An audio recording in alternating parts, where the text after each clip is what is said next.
an onion, punch hell out it.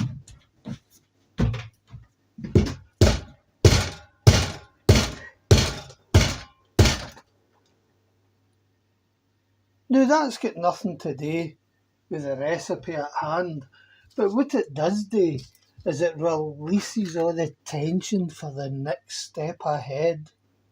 Get a slice of bread, a jar of peanut butter. It doesn't matter if it's crunchy or smooth, whatever you like.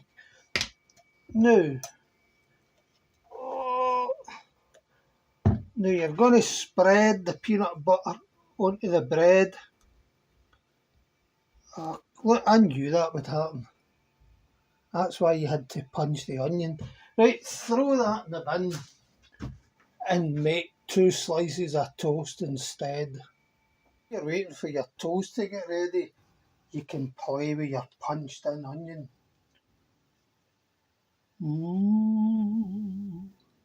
I am the zombie of the punched onion, and I shall have my revenge. Right, that's the toast ready. Slice of toast, peanut butter. Let's hope that doesn't get smashed up.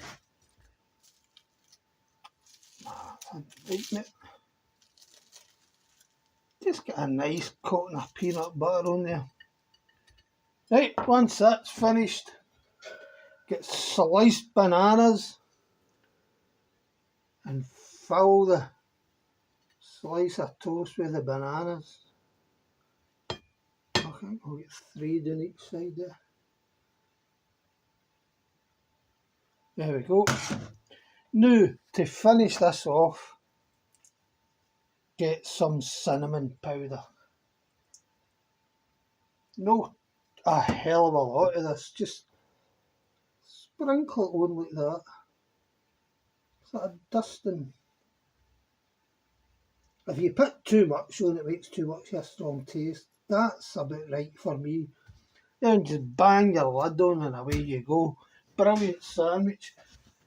Now, enjoy that with like a cup of Earl Grey tea or a good fruit tea, like lemon tea. You can either just make tea and put lemon juice in it. Don't put milk or sugar anywhere near any of this Earl Grey or fruit tea. Or see if you go to B&M,